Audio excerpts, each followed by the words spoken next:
और हम शाओनिंग को देखते हैं जो कि अपनी कंपनी की क्लाइंट यू के पास आई होती है। दरअसल जो प्रोजेक्ट सुमन ने शाओनिंग को दिया था वो यू का ही था। यू एक आर्ट गैलरी बनाना चाहती है, इसीलिए उसने आर्किटेक्ट डिजाइन के लिए गुचुआन की कंपनी को हायर किया होता है।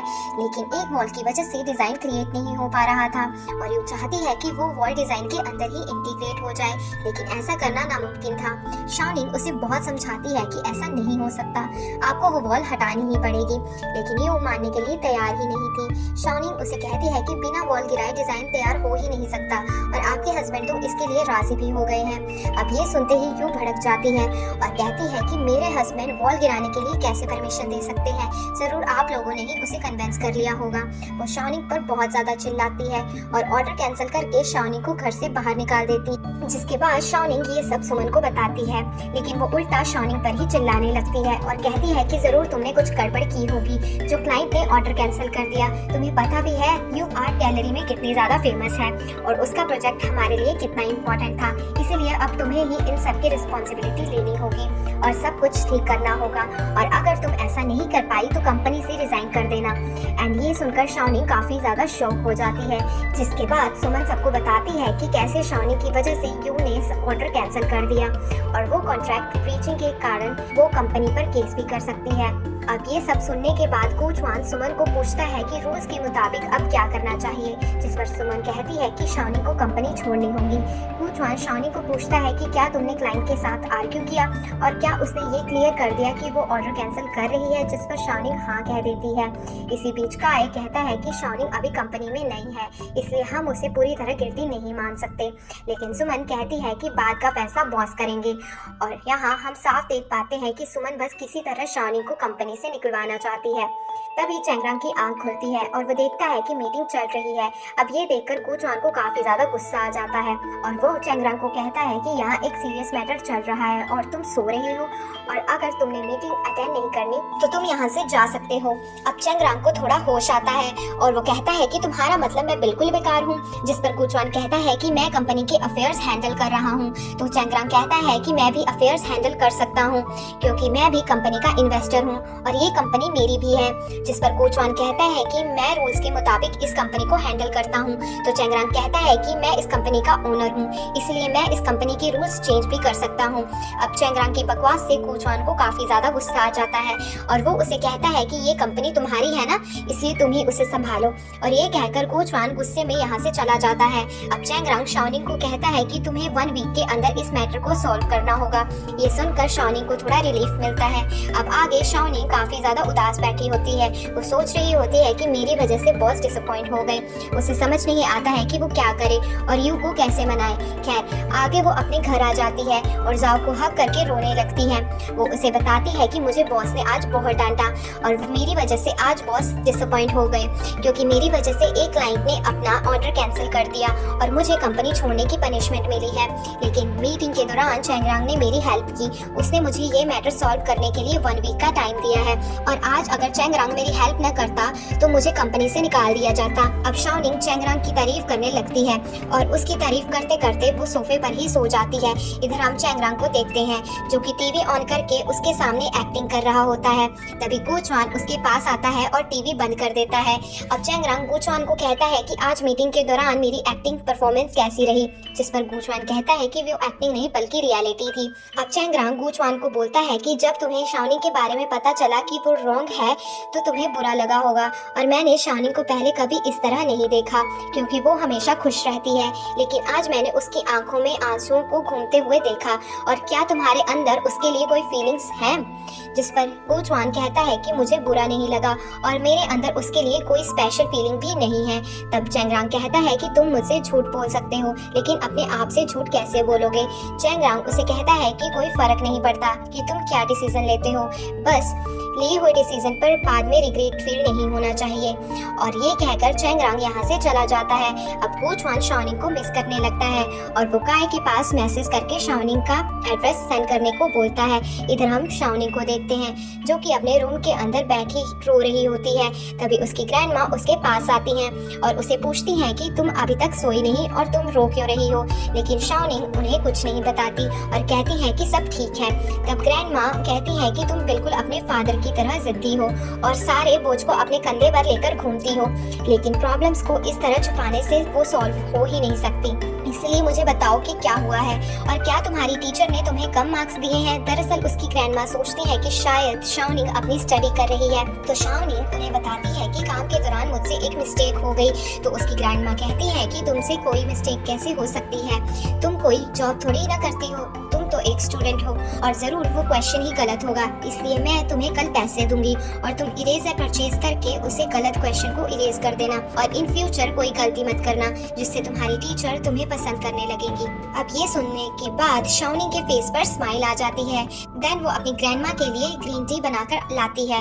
इसी बीच ग्रैंडमा उसे कहती है कि कल तुम्हारे फादर बिजनेस ट्रिप से वापस आ रहे हैं, इसलिए तुम जल्दी से सो जाओ क्योंकि कल तुम्हें अपने फादर को लेने के लिए बस टर्मिनल जाना होगा। जिसके बाद हम एक पर्सन को देखते हैं जो कि किसी को कॉल करके पैसे मांग रहा होता है, लेकिन फोन पर जो पर्सन होता है वो कहता है कि मैं रिसेंटली तुम्हें पैसे दिए हैं और मैंने तुम्हें कहा था कि मैं इस बार तुम्हें पैसे दे रहा हूँ। जिस पर ये पर्सन कहता है कि देखो मेरे साथ खिलवाड़ मत करो वरना मैं शियांग को सब बता दूंगा, लेकिन सामने वाला पर्सन कॉल कट कर देता है। अब अगले दिन शाओनिंग फ्लावर पॉट लेकर यू से मिलने जाती है ताकि वो उससे माफी मांग सके। वो उसके घर पर जाती है, लेकिन यू उसे कहती है कि मैं ऑलरेडी ऑर्डर कैंसिल कर चुकी हूँ और मैं तुमसे नाराज भी नहीं हूँ, इसलिए तुम यहाँ से चली जाओ। ये कहकर यू डोर क्लोज कर लेती है।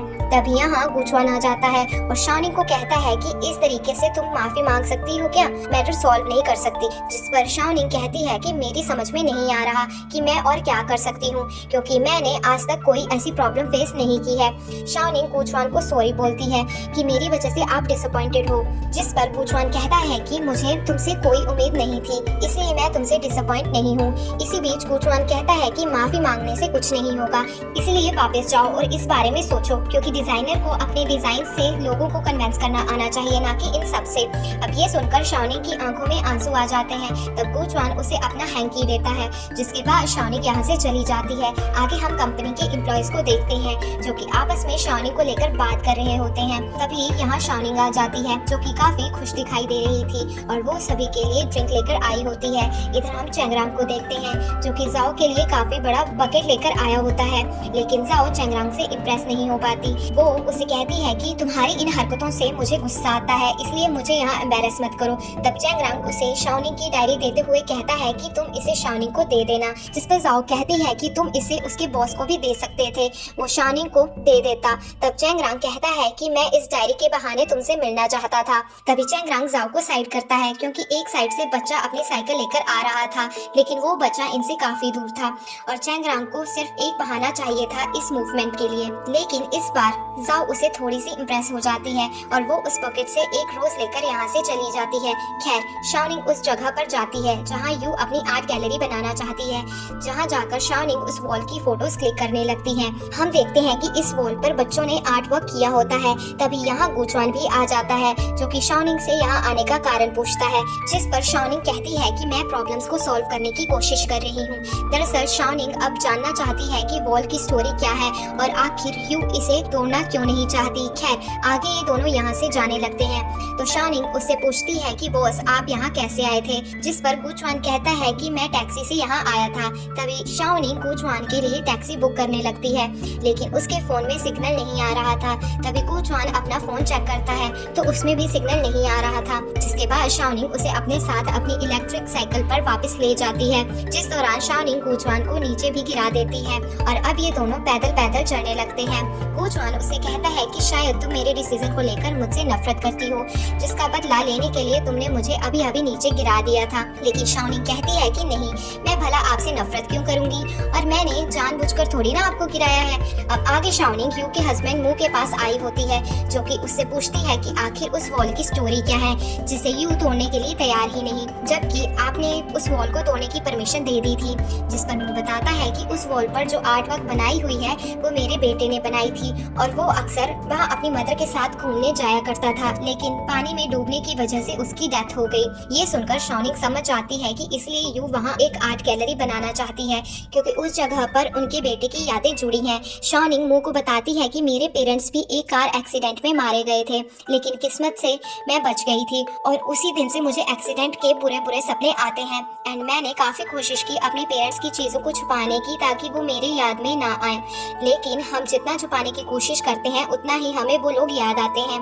जिसके बाद शाओनिंग मुँह से माफ़ी मांगती है कि मैंने अनजाने में उस यादों से भरी वॉल को सिर्फ एक डिज़ाइन के लिए तोड़ने को बोला, लेकिन अब मैं रिक्वेस्ट करती हूँ कि आप उस वॉल को मत तोड़ना क्योंकि उसमें आपके बेटे की यादें बसती हैं और ये सब कुछ पीछे खड़ी यूं सुन रही होती है।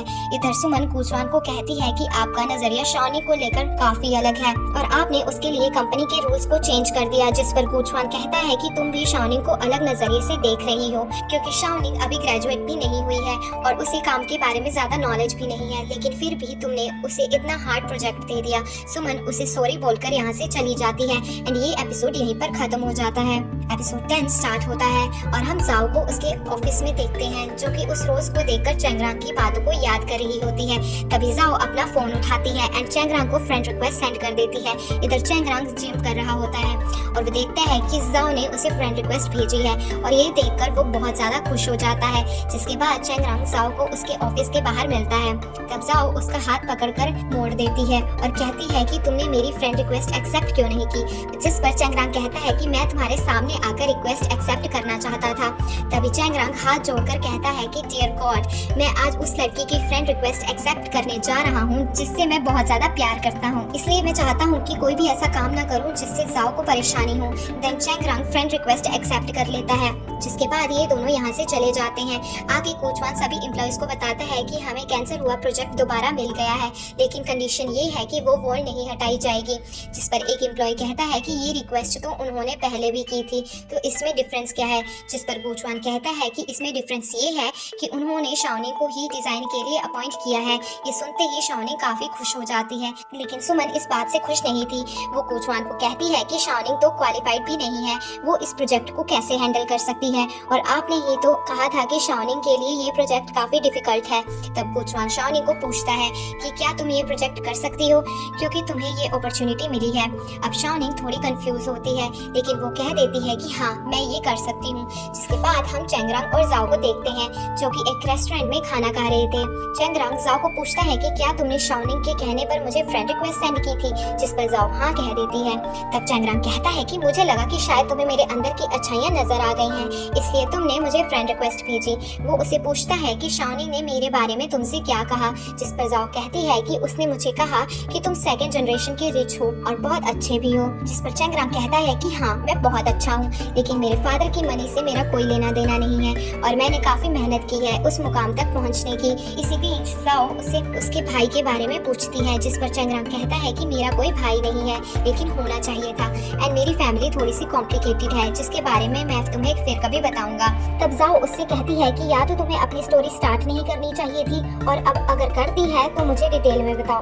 तब चेंगरांग उसे बताता है कि मेरे पेरेंट्स की शादी के बाद उन दोनों की रिलेशनशिप अच्छी नहीं चल रही थी, दोनों एक दूसरे से नाखुश थे, लेकिन फिर भी दोनों ने डाइवोर्स नहीं लिया। तब मैंने अपनी मदर से पूछा कि आपने फादर को डाइवोर्स क्यों नहीं दिया, जिस पर मेरी मदर ने कहा कि तुम्हारे फादर को डाइवोर्स देकर मुझे जितने पैसे मिलेंगे उससे ज्यादा तो मुझे ऐसे ही मिल रहे हैं। तब मैंने सोचा कि क्या पैसा इतना इम्पोर्टेंट हो सकता है, इसलिए मैंने डिसाइड किया कि मैं काफी हार्ड वर्क करूंगा और खूब सारे पैसे कमाऊंगा। जिसके बाद चेंगरांग जाओ को कहता है कि तुम भी अपनी किसी स्टोरी के बारे में बताओ, तुम्हारे पेरेंट्स तो तुम्हें बहुत ज्यादा प्यार करते होंगे। तब जाओ उसे बताती है कि मेरे पेरेंट्स का मेरे बचपन में ही डाइवोर्स हो गया था और दोनों अलग अलग रहने लगे, जिस कारण मुझे दोनों के पास रहना पड़ता था, लेकिन दोनों के पास रहने के बावजूद भी मुझे कभी घर जैसी फीलिंग नहीं आई, इसलिए मैंने अलग रहने के लिए डिसाइड किया। नेक्स्ट सीन में हम शाओनिंग को देखते हैं जो कि अपने काम में बिजी होती है।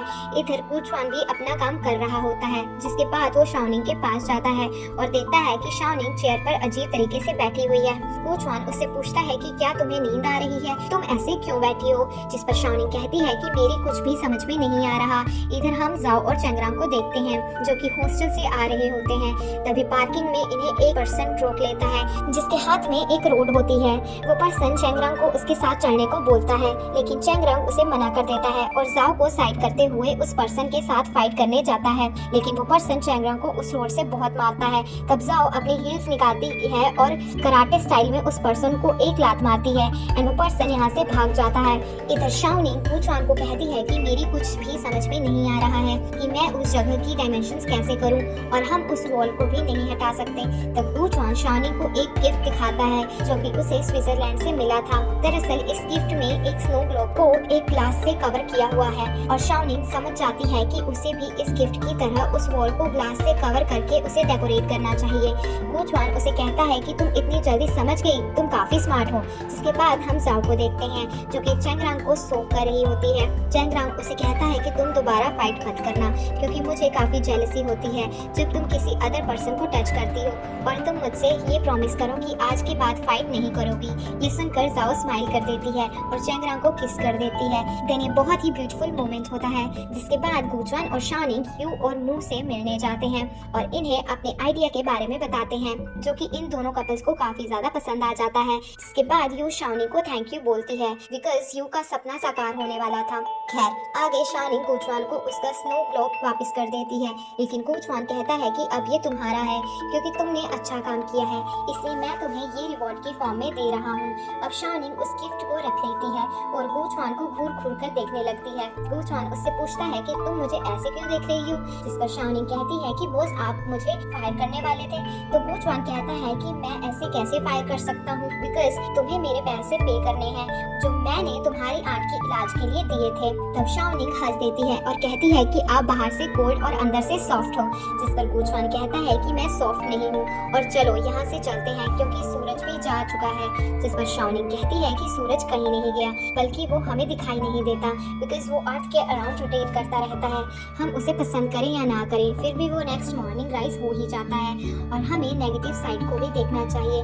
ठीक इसी तरह मेरे पेरेंट्स भी वो गए नहीं है बल्कि वो मेरे पास ही है। अब ये सुनकर गुचुआन कहता है कि तुम ये सब मुझे क्यों बता रही हो। जिस पर शाओनिंग कहती है कि मैंने भी एक दिन आपकी आंखों में ऐसी ही रोशनी देखी थी और मुझे लगता है कि आप कहानियों के इंसान हो, आपकी खुद की स्टोरी है और मैं आपकी उस हैप्पीनेस को खोना नहीं चाहती। इसी बीच शाओनिंग कहती है कि कहीं मैं ज्यादा तो नहीं बोल गई। जिस पर गुचुआन कहता है कि नहीं तुम बिल्कुल ठीक कह रही हो, लाइफ बहुत ज्यादा छोटी है और हमें इसे खुशी से स्पेंड करना चाहिए। और अब ये दोनों साथ में एक सेल्फी लेते हैं। जिसके बाद शाओनिंग अपने घर आ जाती है और वो उस सेल्फी को देखकर याद कर रही होती है कि गुचुआन ने उसकी कितनी हेल्प की है। तभी गुचुआन उससे मैसेज करके आफ्टर ग्लो पिक सेंड करने के लिए कहता है, जिस दौरान शाओनिंग गलती से वो सेल्फी उसे सेंड कर देती है। उस सेल्फी को देखकर गुचुआन शाओनिंग की बातों को याद करने लगता है। अब अगले दिन गुचुआन कंपनी में बकेट लेकर आता है तो सुमन उससे देख लेती है और कहती है कि क्या आज कोई स्पेशल क्लाइंट आने वाला है जिसके लिए आप फ्लावर्स लेकर आए हो। जिस पर गुचुआन कहता है कि नहीं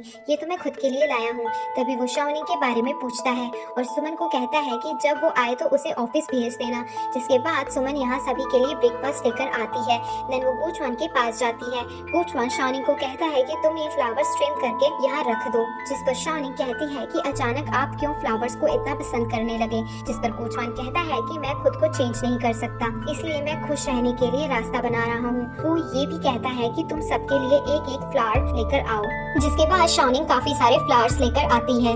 देन सबको एक फ्लावर देती है लेकिन सुमन फ्लावर नहीं लेती।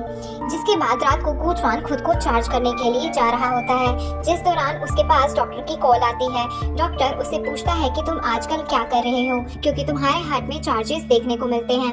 जिस पर गुचुआन कहता है कि वैसे तो मैं कुछ खास कर नहीं रहा लेकिन मैं अब खुश रहता हूँ। जिस पर डॉक्टर कहता है कि ये तो अच्छी बात है, तुम्हें खुश रहना चाहिए। देन वो कॉल कट कर देता है। जिसके बाद गुचुआन खुद को चार्ज करने लगता है। अब अगली सुबह सुमन गुचुआन के पास जाती है और उसे बताती है कि किसी प्रॉब्लम की वजह से हमें इस साल अवार्ड नहीं मिलेगा। ये सुनकर गुचुआन थोड़ा शॉक हो जाता है और कहता है कि क्या मुझे अब एक साल और रुकना पड़ेगा। जिस पर सुमन कहती है कि आपके अंदर उस अवार्ड को जीतने का इतना पैशन क्यों है।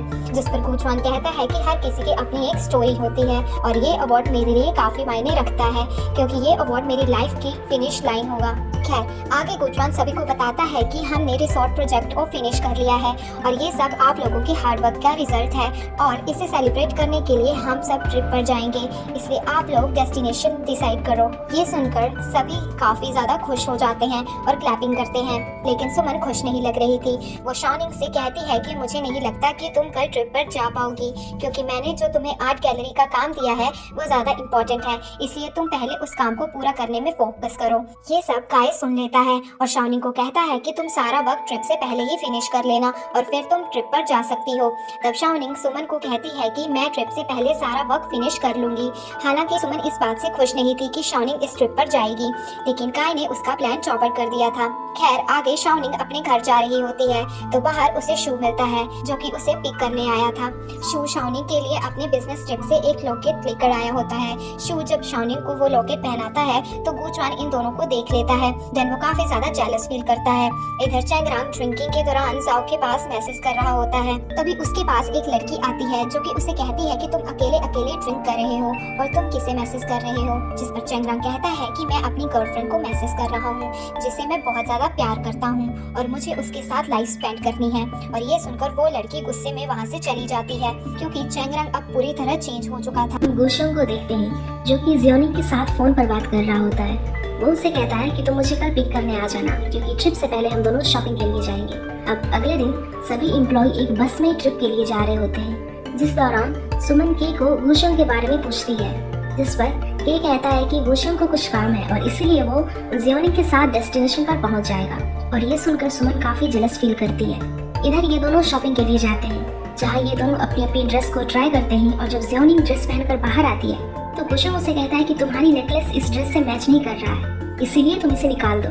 तब जियोनिंग उस नेकलेस को निकाल देती है। ये वही नेकलेस होता है जो कि शिव ने शाओनिंग को दिया था।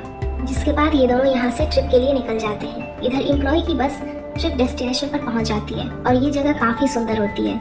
के सभी को कहता है कि तुम लोगों के लिए बबल हाउस रेडी है, इसीलिए सभी अपने हिसाब से चूज कर लो और आज रात हम पार्टी करने वाले हैं। तभी सुमन के से कहती है कि मैं गुशोंग का बगल वाला हाउस लूंगी बिकॉज काम को लेकर उन्हें मेरी जरूरत पड़ सकती है। जिस पर के कहता है कि गुशोंग बड़ी मुश्किल से हमारे साथ आने के लिए रेडी हुआ है और तुम चाहती हो कि वो यहाँ भी काम में बिजी रहे। आखिर तुम कितना काम करोगी, कभी तो आराम कर लिया करो। इधर चैरांग एक कैफे पर पहुंचकर जाओ के पास मैसेज करता है, लेकिन जाओ उसके मैसेज को इग्नोर कर देती है। जिसके बाद वो बार बार उसे कॉल करने लगता है तो जाओ अपना फोन बंद कर देती है। ये देखकर चैरांग काफी सैड हो जाता है। वो सोचता है कि आखिर जाओ उससे बात क्यों नहीं कर रही। इधर मैनेजर जाओ को डिनर पर चलने के लिए कहता है। पहले तो जाओ मना कर देती है, लेकिन बाद में वो जाने के लिए रेडी हो जाती है। और जब वो गाड़ी से जा रही होती है तो रास्ते में उसे चैरांग मिलता है जो कि एक कैफे के पास खड़ा होता है। अब रात हो जाती है और इधर इन सब की पार्टी चल चुकी थी। तभी यहाँ जियोनिंग और गुशोंग भी पहुंच जाते हैं जो कि न्यू ड्रेस में काफी ब्यूटीफुल लग रहे थे बिकॉज इन दोनों की ड्रेस आपस में मैच कर रही थी। लेकिन इन दोनों को इस तरह देखकर सुमन के चेहरे का रंग उड़ जाता है और वो काफी जेलस कंडीशन में थी। अब जियोनिंग भी इनके साथ एंजॉय करने लगती है। तब सुमन उसके पास आती है और कहती है कि मैंने जो तुम्हें काम दिया था वो अभी तक पूरा नहीं हुआ है, इसीलिए तुम्हें कल दोपहर तक वो काम फिनिश करना है। जिसके कारण जियोनिंग के को झूठ बोल देती है कि वो थक चुकी है और अपने टेंट में चली जाती है। इनमें से एक एम्प्लॉय जियोनिंग को कुछ खाने का सामान देता है और वो अपने बबल हाउस में जाकर काम करने लगती है। इधर ये सब लोग मिलकर पार्टी करते हैं। गुशोंग जियोनिंग के पास जाता है। वो उससे कहता है कि मैं पार्टी का मौजूद खाना नहीं खा सकता, इसलिए तुमने मेरे लिए जो बनाया था वो मुझे दे दो। इधर सुमन गुशोंग के लिए खाना लेकर आती है, लेकिन जब वो हाउस का डोर नॉक करती है तो गुशोंग डोर ओपन नहीं करता। तभी फायरवर्क्स होने लगता है और ये सबके लिए एक बहुत ही ब्यूटीफुल मोमेंट्स होती है। इसी बीच आसमान में एक तारा भी टूटता है जिसे देखकर सभी लोग विश करते हैं। जियोनिंग भी विश करती है कि सभी अपने लाइफ में खुश रहें और सबकी हेल्थ अच्छी रहे और मेरी कंपनी ढेर सारा पैसा कमाए ताकि मुझे भी अच्छी सैलरी मिले। लेकिन लास्ट विश के बारे में वो किसी को भी नहीं बताती। इधर सुमन भी ये सब देख रही होती है एंड तभी वो जियोनिंग के हाउस में दो लोगों की परछाई देखती है और वो समझ जाती है कि गुशोंग जियोनिंग के पास ही है। ये देखकर वो बहुत ज्यादा सैड हो जाती है और वहाँ से गुस्से में चली जाती है। अब आगे गुशोंग को जियोनिंग के हाउस में नींद आ जाती है। फिर वो वहीं पे सो जाता है। जियोनिंग उसके ऊपर ब्लैंकेट डाल देती है और तभी गुशोंग को उसका एक्सीडेंट याद आता है जिस कारण वो नींद से जग जाता है। वो देखता है कि जियोनिंग भी सो चुकी है, इसलिए वो उसके ऊपर ब्लैंकेट डालकर अपने हाउस की तरफ जाने लगता है। इसी बीच उसे सुमन मिलती है जो कि उसे कहती है कि मैं आपके लिए खाना लेकर आई थी, लेकिन मैं गलत हाउस में चली गई और मुझे पता नहीं था कि आपका ये हाउस है। इस पर गुशोंग कहता है कि नहीं, ये तो जियोनिंग का हाउस है। वो काम कर रही थी और मुझे नींद आ रही थी, इसलिए मैं बस चेक करने के लिए आ गया। जिसके बाद हम जाओ को देखते हैं जो कि काफी ड्रंक हालत में अपने अपार्टमेंट पहुंचती है क्योंकि रिसेंटली वो अपने मैनेजर के साथ डिनर के लिए गई थी। काफी ड्रंक होने के कारण जाओ वहीं सोफे पर लेट जाती है। तभी वहाँ चैरांग आता है और जाओ को लेमन वाटर देते हुए कहता है कि तुम अपनी कंपनी में ऐसा क्या करती हो जो तुम्हें हर रोज ड्रिंक करना पड़ता है। तभी जाओ गिरने वाली होती है तो चैरांग उसे पकड़कर हक कर लेता है और कहता है कि इसीलिए तुम्हें मेरी जरूरत है। अब जाओ भी चैरांग को हक कर लेती है और कहती है कि जब मैं छोटी थी तो मैं जल्दी से बड़ी होना चाहती थी क्योंकि मुझे लगता था कि मैं दूसरी लड़कियों से डिफरेंट हूँ, लेकिन अब मुझे पता चला कि मैं तो एवरेज से भी कम हूँ। जिस पर चैरांग कहता है कि तुम मेरे लिए बहुत ही स्पेशल हो। अगली सुबह हम सभी एम्प्लॉय को देखते हैं जो कि ब्रेकफास्ट कर रहे होते हैं। इसी बीच के सभी को एक एक बुक देता है जिसमें आसपास घूमने की डेस्टिनेशन के बारे में लिखा हुआ होता है। अब सभी लोग अपनी अपनी राय देते हैं और सुमन गुशोंग को पूछती है कि आप कहाँ जाना पसंद करोगे। जिस पर गुशोंग कहता है कि मुझे सिर्फ वॉक करना पसंद है। तभी एक एम्प्लॉय जियोनिंग से पूछती है कि तुम कहाँ जाना पसंद करोगी, जिस पर जियोनिंग बचकाना बातें करने लगती है। अब ये देखकर गुशोंग सोचता है कि कहीं जियोनिंग उनके साथ न चली जाए, इसलिए वो बहाना बनाकर जियोनिंग को अपने साथ लेकर चला जाता है। और उन दोनों को एक साथ देखकर सुमन काफी गुस्से में होती है और वहाँ से चली जाती है।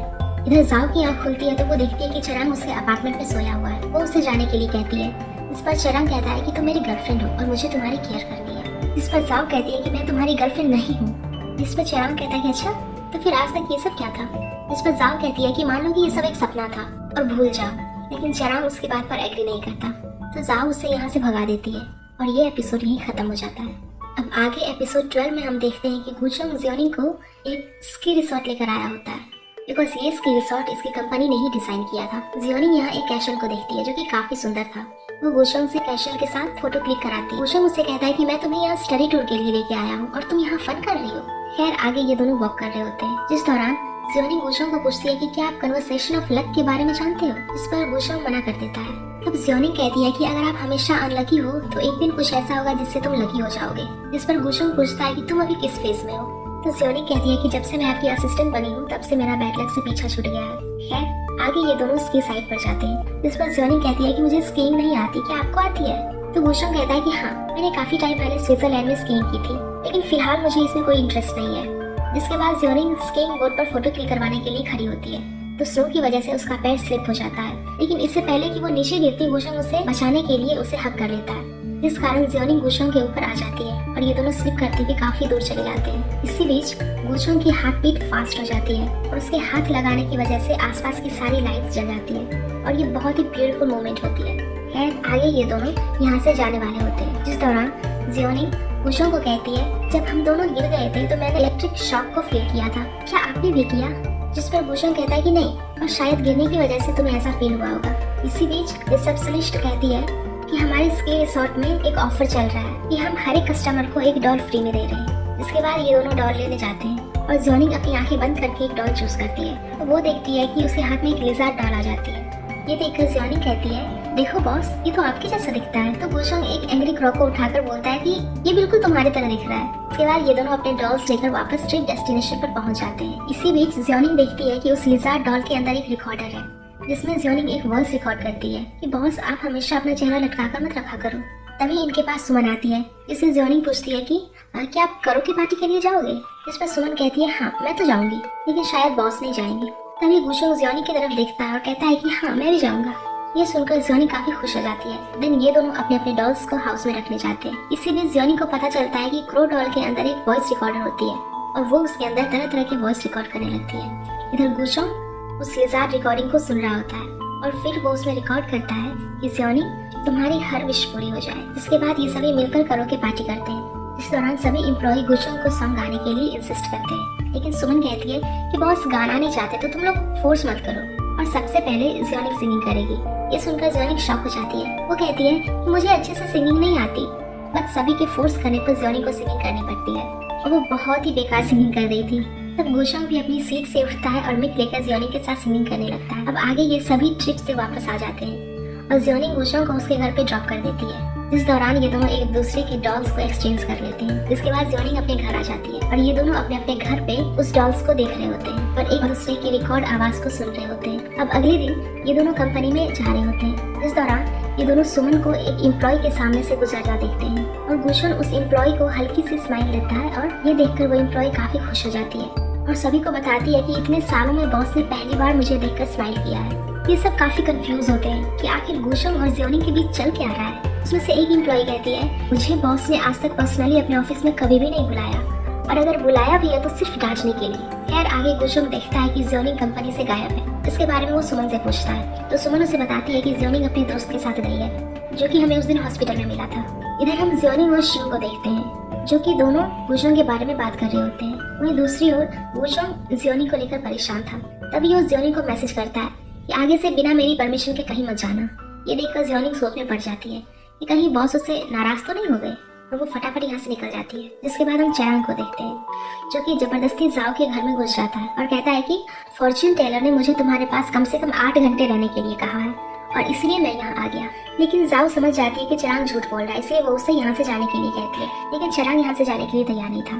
तब जाओ कहती है कि तुम्हें यहाँ से जाना ही पड़ेगा क्योंकि मेरे घर आज ज्योनिंग आने वाली है और आज रात मेरा ये फ्लावर्स ब्लूम होने वाला है। जिस पर चिराग कहता है ये एक ब्यूटीफुल मोमेंट होगी और मैं भी इस मोमेंट को ज्वाइन करना चाहता हूँ। खैर किसी तरह चिराग जाओ को मना लेता है। जिसके बाद वो गुशोंग के पास कॉल करके पूछता है कि क्या तुम फ्लावर को ब्लूम होते हुए देखना चाहोगे। जिस पर गुशोंग कहता है कि क्या तुमने ड्रिंक की हुई है, रात को ये सब कौन देखता है। जिस पर चिराग कहता है कि कोई आम फ्लावर नहीं है, ये एक एपिफिलियम है और ये ब्लूम होते ही रिकवर हो जाता है। पर गुशोंग ये सब देखने के लिए साफ मना कर देता है। तब चिराग उसे बताता है कि ज्योनिंग भी यहाँ आने वाली है, इसलिए मैं नहीं चाहता कि वो मेरे और जाओ के बीच आए। अब ये सुनकर गुशोंग तुरंत जाओ के घर पे पहुंच जाता है और वो अपने साथ फोटोग्राफी इक्विपमेंट भी लाया होता है। आगे फ्लावर ब्लूम होने लगता है। गुशोंग फोटो क्लिक करने के लिए कैमरा सेट करता है और जैसे ही कैमरा फोटो क्लिक करता है तो चिराग जाओ को किस कर देता है, जिस कारण जाओ चिराग को एक थप्पड़ लगा देती है और सारी फोटोज में एक दोनों की हरकतें कैप्चर हो जाती है। अब अगले दिन कंपनी में एक मीटिंग होती है जिस दौरान गुशोंग सुमन को एक प्रोजेक्ट देता है और ज्योनिंग को उसकी हेल्प करने के लिए कहता है। ये देखकर ज्योनिंग काफी खुश हो जाती है क्योंकि ये प्रोजेक्ट उसे काफी इंटरेस्टिंग लग रहा था।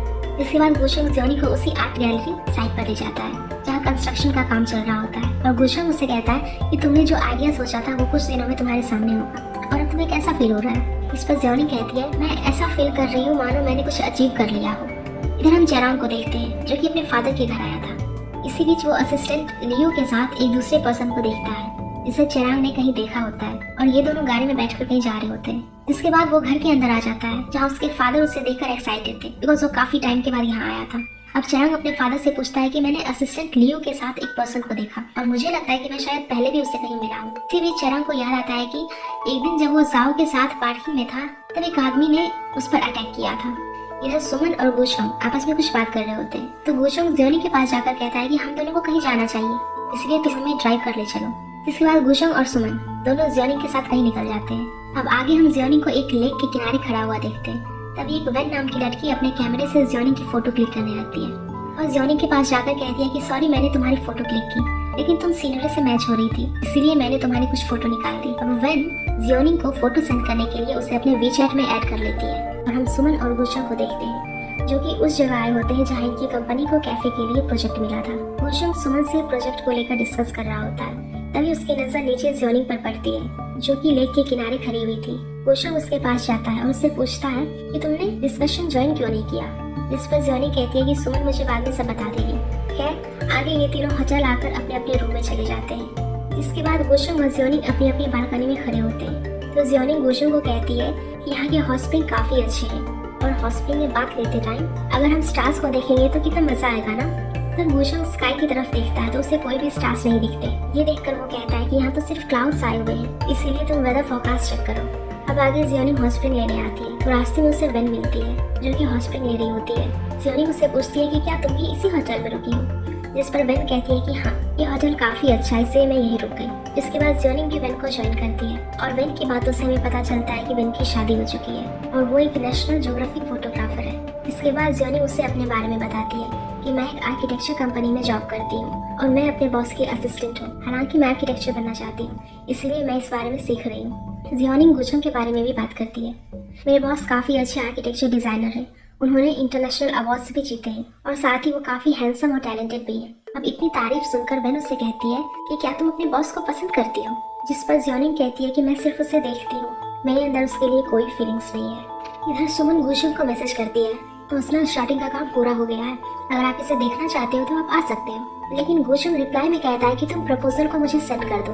दरअसल सुमन जानबूझकर गुशोंग को अपने रूम में बुलाना चाहती थी लेकिन रिप्लाई देखकर वो काफी निराश हो जाती है। फिर वो दोबारा मैसेज करती है कि प्रपोजल मेरे लैपटॉप में है और मैं इसे कैसे सेंड करूं। तो गुशोंग कहता है कि ठीक है कोई बात नहीं मैं वहीं आ जाता हूँ। अब गुशोंग सुमन के रूम में जाता है और सुमन डोर क्लोज कर देती है। वो गुशोंग को कहती है कि ये प्रपोजल काफी इंपॉर्टेंट है इसलिए मैं इसे अमेंड कर दूंगी। इस पर गुशोंग कहता है कि नहीं मैं खुद अमेंड कर लूंगा।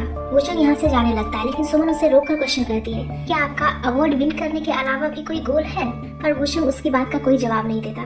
तो सुमन उसे कहती है कि आप आर्किटेक्चर इंडस्ट्री में टॉप नॉच हो, क्या आपको नंबर 1 नहीं रहना है। इस पर गुशोंग कहता है कि मैं किसी से कम्पीट नहीं कर रहा, मैं सिर्फ अपने गोल को अचीव करना चाहता हूँ।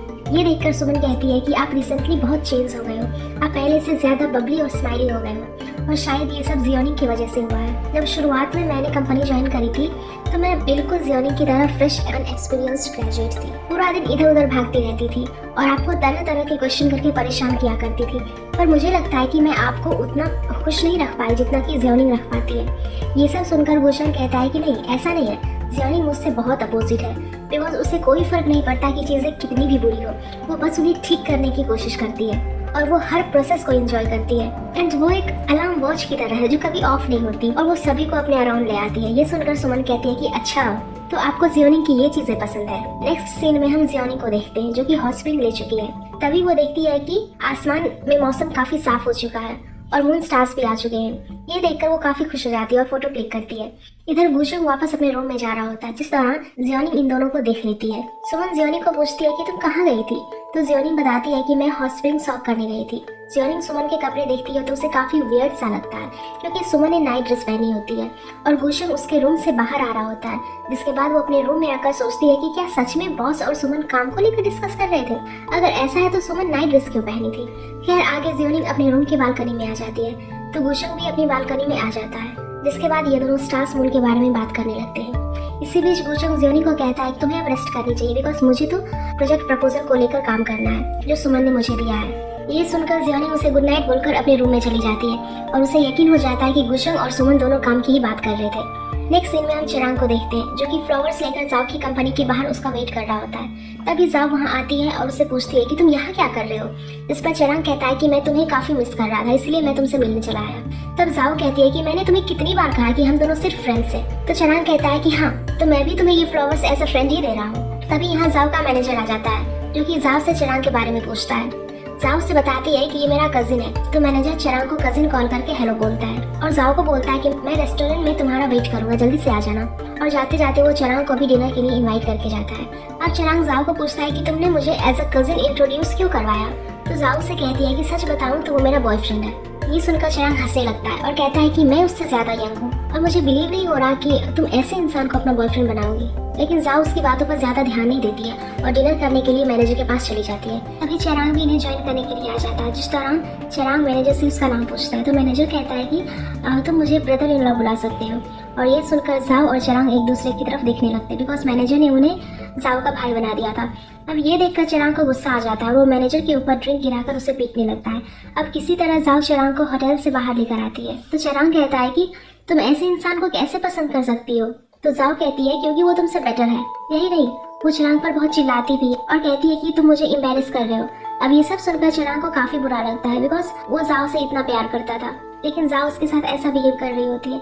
इसलिए वो जाओ से नाराज होकर गाड़ी में बैठकर रोने लगता है। जिसके बाद चिरांग ड्रिंक करते हुए घर आ जाता है और गुशंग के सामने दोबारा शुरू हो जाता है। वो उससे कहता है कि जाओ ने मेरा दिल तोड़ दिया है और उसने मेरे साथ ऐसा क्यों किया जबकि हमारे भी सब कुछ ठीक चल रहा था। लेकिन गुशंग उसकी बातों पर ध्यान नहीं देता और सोने के लिए चला जाता है। तब चिरांग कहता है कि मैं बहुत परेशान हूँ, अगर तुमने मुझसे बात नहीं की तो मैं मर जाऊंगा। इस पर गुशंग कहता है कि अगर तुम परेशान हो तो तुम मर जाओ, मैं तुम्हें नहीं रोकूंगा। इधर जाओ जियोनी के साथ ये सब शेयर कर रही होती है। वो कहती है मुझे रिलेशनशिप से डर लगता है और मैं अकेले ही परी हूँ, मुझे किसी के प्यार की जरूरत नहीं है। तब जियोनी कहती है कि तुम्हें नहीं लगता कि तुमने चिरांग को काफी हर्ट किया है। जिस पर जाओ कहती है कि मैंने सोचा कि चिरांग प्लेबॉय की तरह है और वो बात बात पर झगड़ा कर लेता है, लेकिन मुझे नहीं पता था कि वो इतना सीरियस हो जाएगा। जाओ जियोनी को भी वार्न करती है कि तुम अपने बॉस से संभल कर रहना बिकॉज तुम उसे लाइक करती हो और मैं नहीं चाहती कि वो तुम्हें हर्ट कर दे। अब अगले दिन जियोनी और गुशंग दोनों कंपनी में जा रहे होते हैं लेकिन आज जियोनी काफी शांत बैठी हुई होती है। अब गुशंग इसका कारण पूछता है तो जियोनी कहती है कि अपनी ड्राइविंग पर फोकस कर रही हूँ। इसी बीच जियोनी को जाओ की बात याद आ जाती है जिस कारण जियोनी डिस्ट्रैक्ट हो जाती है। लेकिन इससे पहले इनकी गाड़ी का एक्सीडेंट होता जियोनी गाड़ी संभाल लेती है और ये देखकर गुशंग जियोनी पर थोड़ा सा गुस्सा हो जाता है। नेक्स्ट सीन में जियोनी गुशंग और सुमन को एक साथ काम करते हुए देख रही होती है। वो सोचती है कि ये दोनों एक दुनिया के लग रहे हैं और मानो मैं तो उनकी दुनिया से बिलोंग ही नहीं करती। अब आगे वेन जियोनी के पास उसकी पिक सेंड करती है तो जियोनी वेन के पास कॉल करके कहती है कि आपने मेरी बहुत ही ब्यूटीफुल पिक्चर कैप्चर की है, इसीलिए मैं आपको कैसे थैंक्स बोलूं। जिस पर वेन कहती है कि अगर तुम रियली में मुझे थैंक्स बोलना चाहती हो तो तुम मेरे फोटोग्राफी एक्सिबिशन डिजाइन में मेरी हेल्प कर दो। जिस पर जियोनी कहती है कि मैं तो सिर्फ एक असिस्टेंट हूँ लेकिन मैं तुम्हें एक प्रोफेशनल डिजाइनर रिकमेंड कर सकती हूँ। तो वेन कहती है कि ठीक है, तुम डिजाइनर के साथ अपॉइंटमेंट में मेरी हेल्प कर देना, मैं तुम्हें एड्रेस सेंड कर दूंगी। इसके बाद जियोनी गुशंग के पास जाती है और उसे इस बारे में बताती है। तो गुशंग कहता है कि तुम इस बारे में सुमन से बात करो क्योंकि आज से रिलेटेड प्रोजेक्ट सुमन ही संभालती है। तो जियोनिंग कहती है कि मैंने वेन के सामने आपकी बहुत तारीफ करी थी, इसलिए अगर आप नहीं आए तो थोड़ा डिसअपॉइंट सा हो जाएगा। तो गुलशन कहता है कि कोई बात नहीं, तुम सुमन को इसके बारे में बता दो, वो सब संभाल लेगी। इधर हम थैंक यू को देखते हैं जो कि किसी के पास पैसे ट्रांसफर करता है। देन वो अपने गॉडफादर डायरेक्टर जियो के पास कॉल करता है और कहता है कि मैंने पैसे ट्रांसफर कर दिए, लेकिन चेक पर जो नंबर है वो काफी डिफरेंट है, जो कि किसी को भी देखने में वियर्ड लगेंगे। इस पर डायरेक्टर जियो कहता है कि तुम इसकी चिंता मत करो, कुछ नहीं होगा। जिसके बाद हम सुमन और जियोनिंग को देखते हैं जो कि वेन की बताई हुई लोकेशन पर पहुंच जाती है, जहां जियोनिंग इन दोनों को आपस में इंट्रोड्यूस करवाती है। अब वेन सुमन को बताती है कि वो इस जगह पर फोटोग्राफी एक्सिबिशन हॉल बनाना चाहती है बिकॉज यहाँ स्पेस काफी है और वहाँ से व्यू भी अच्छा दिखाई देता है। जिस पर सुमन कहती है कि इस जगह में कंस्ट्रक्ट करना थोड़ा डिफिकल्ट हो जाएगा और यहाँ आपको ट्रांसपोर्टेशन मार्शल लाने में भी प्रॉब्लम होगी और इसमें काफी टाइम लग जाएगा। इस पर वेन कहती है कि कोई बात नहीं, मेरे पास काफी टाइम है काम के लिए। तब जियोनिंग कहती है कि सारे व्यू की एक्सिबिशन में ऐड करना इम्पॉसिबल होगा। तो वेन कहती है कि कोई बात नहीं, हाफ व्यू में चल जाएगा। तो सुमन कहती है कि मेरी एडवाइस है कि आप इंडोर स्पेस को एक्सिबिशन के लिए यूज करो और बाकी स्पेस रेस्ट एरिया बन जाएगा। लेकिन जियोनिंग का ये आइडिया वेन को पसंद नहीं आता। तब जियोनिंग उसे समझाती है और उसे कन्विंस करते हुए कंपनी आने के लिए कहती है। इसके बाद सुमन यहाँ से चली जाती है और जियोनिंग वेन के साथ डिनर करने लगती है, जिस दौरान जियोनिंग वेन को सॉरी बोलती है बिकॉज ये प्रोजेक्ट गुलशन की बजाय सुमन हैंडल कर रही है। इस पर वेन कहती है कि मेरी रिक्वायरमेंट पूरी हो रही है तो कोई फर्क नहीं पड़ता कि प्रोजेक्ट कौन हैंडल कर रहा है। और सुमन को देखकर लगता है कि वो तुम्हें ज्यादा पसंद नहीं करती बिकॉज तुम अपने बॉस के ज्यादा करीब रहती होगी। ये सुनकर जियोनिंग कहती है कि क्या तुम इस बारे में श्योर हो? तो वेन कहती है कि नहीं, मैं सिर्फ गेस कर रही थी। तो जियोनिंग उसे पूछती है कि तुम्हें रिलेशनशिप के बारे में डिटेल में कैसे पता? तो वेन कहती है कि हार्ट ब्रेकिंग एक्सपीरियंस बहुत कुछ सिखा देता है।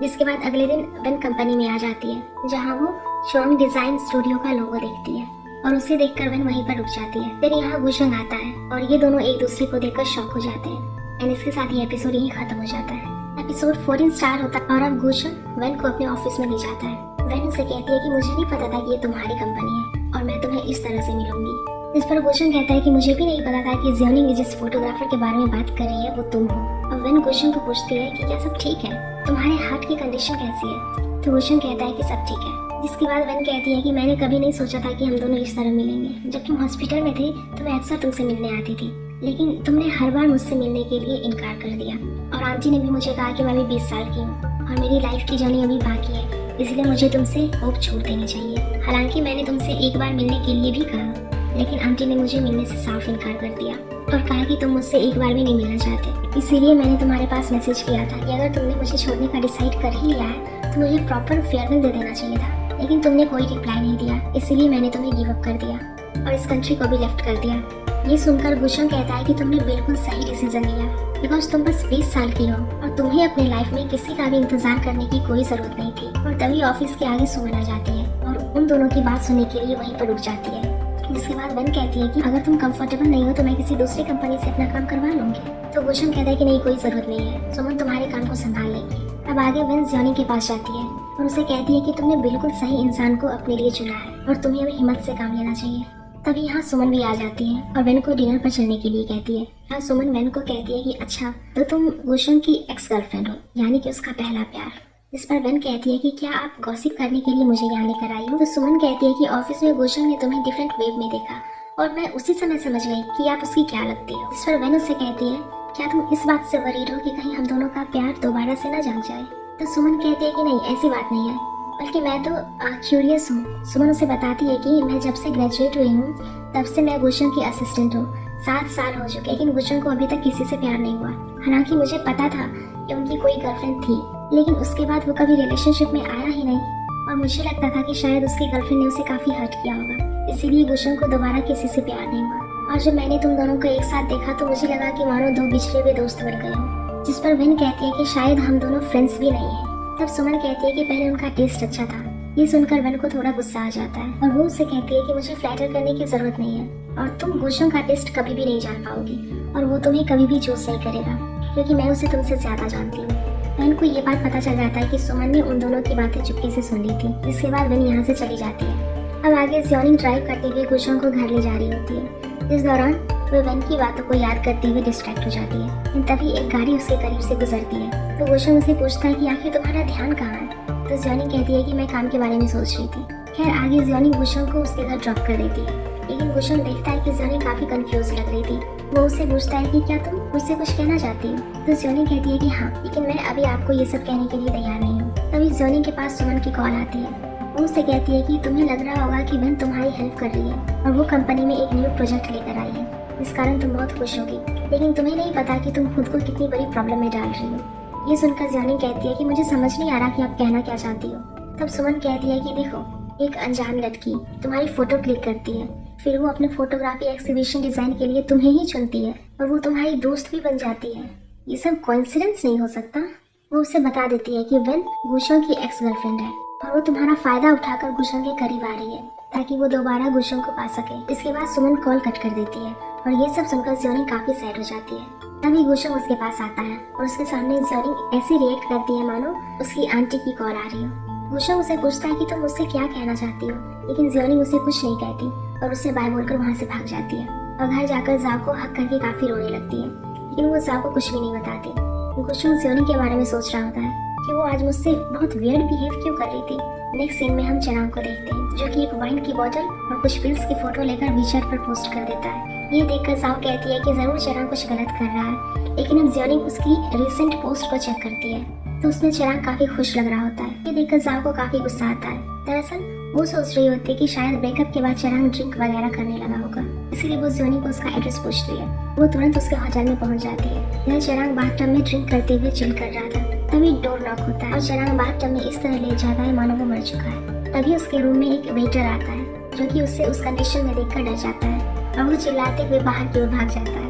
ये देखकर चरांग भी उठ जाता है और उस वेटर को रोकने लगता है बिकॉज वो काफी शोर मचा रहा था। फिर चरांग देखता है कि जाओ उसके रूम में आ चुकी है। अब जाओ काफी गुस्से में होती है। दरअसल जाओ ने ही जानबूझकर वेटर को चरांग के रूम में भेजा था। अब चरांग जाओ से माफी मांगता है और जाओ यहाँ से जाने लगती है। तब चरांग उसकी पैर पकड़ लेता है और कहता है कि तुम इस तरह से नहीं जा सकती। जाओ उसे काफी समझाती है कि मुझे जाने दो, लेकिन चरांग डोर पर खड़ा हो जाता है और अब गुस्से में जाओ चरांग को डोर से बाहर करके खुद को रूम में बंद कर लेती है और अब चरांग बाहर ही सो जाता है। तो जाओ चुपके से डोर ओपन करके यहाँ से निकल जाती है। इधर ज्योनी अपने घर आ जाती है, लेकिन वो काफी सैड थी। उसकी आंटी उससे पूछती है कि क्या हुआ, लेकिन ज्योनी उसे कुछ नहीं बताती। तब उसकी आंटी जिद पकड़ के बैठ जाती है और उसे पूछने की कोशिश करती है। तो ज्योनी कहती है कि मेरा दिल टूट गया है। ये सुनकर आंटी कहती है कि क्या तुम रिलेशनशिप में थी? इस पर ज्योनी कहती है कि वो तो शुरू होने से पहले ही खत्म हो गई। मैं उसे बहुत मानती थी, लेकिन अब मुझे पता चला कि मैं उसे डिजर्व ही नहीं करती। जिस पर उसकी आंटी कहती है कि वो तुम्हारा आइडल है और तुम्हें इस चीज को सीरियसली लेना चाहिए था और मुझे बताओ कि वो कौन सा एक्टर है।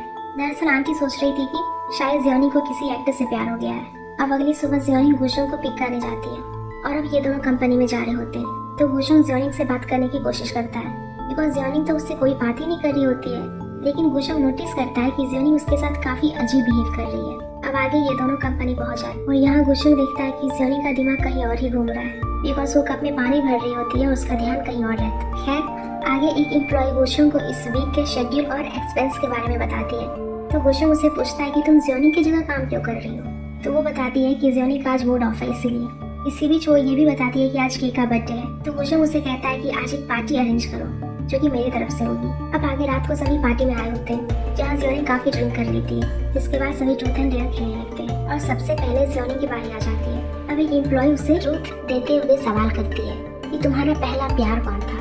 तो ज्योनी कहती है कि कोई है जिसे मैं पसंद करती हूँ, लेकिन मेरा प्यार तो शुरू होने से पहले ही खत्म हो गया। जिसके बाद केक काटता है और सभी उसके लिए हैप्पी बर्थडे सॉन्ग गाते हैं। इसी बीच ज्योनी को वो एक्सीडेंट याद आ जाता है बिकॉज एक्सीडेंट वाले दिन उसका भी बर्थडे था। ज्योनी यहाँ से बाहर चली जाती है और उसे जाते हुए गुशंग देख लेता है। वो उसके पीछे जाने लगता है, लेकिन सुमन उसे रोककर खुद ज्योनी के पास आती है। वो उसे कहती है कि वेन की वजह से स्ट्रेस फील कर रही हो बिकॉज वो तो अचानक से बीच में आ गई। इसमें ज्योनी कहती है कि वेन बहुत अच्छी है और मेरा उससे कोई लेना देना नहीं है और मैं अडल्ट हूँ और मुझे अच्छी तरह से पता है कि मेरे लिए क्या सही है और क्या गलत। जिस पर सुमन कहती है कि हाँ अब तुम समझ गई होगी कि तुम्हें अपने काम पर फोकस करना चाहिए ना कि गुशंग पर। जिसके बाद ज्योनी कहती है कि मैं अकेली नहीं हूँ जो गुशंग को पसंद करती है, तुम भी उसे पसंद करती हो।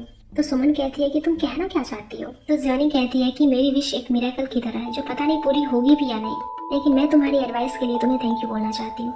जिसके बाद सुमन यहाँ से चली जाती है। आगे गुशंग ज्योनी के पास मैसेज करता है कि क्या तुम घर पहुँच गई हो, लेकिन हम देखते हैं कि ज्योनी काफी ड्रंक हालत में है और उसका फोन साइड में रखा हुआ रहता है और उसकी आंटी उसे होश में लाने की कोशिश कर रही होती है। और इसी के साथ ये एपिसोड यही खत्म हो जाता है। तो अगर आप लोगों को ये एपिसोड पसंद आया हो तो प्लीज वीडियो को लाइक कर देना और चैनल को भी सब्सक्राइब कर देना। Thank you.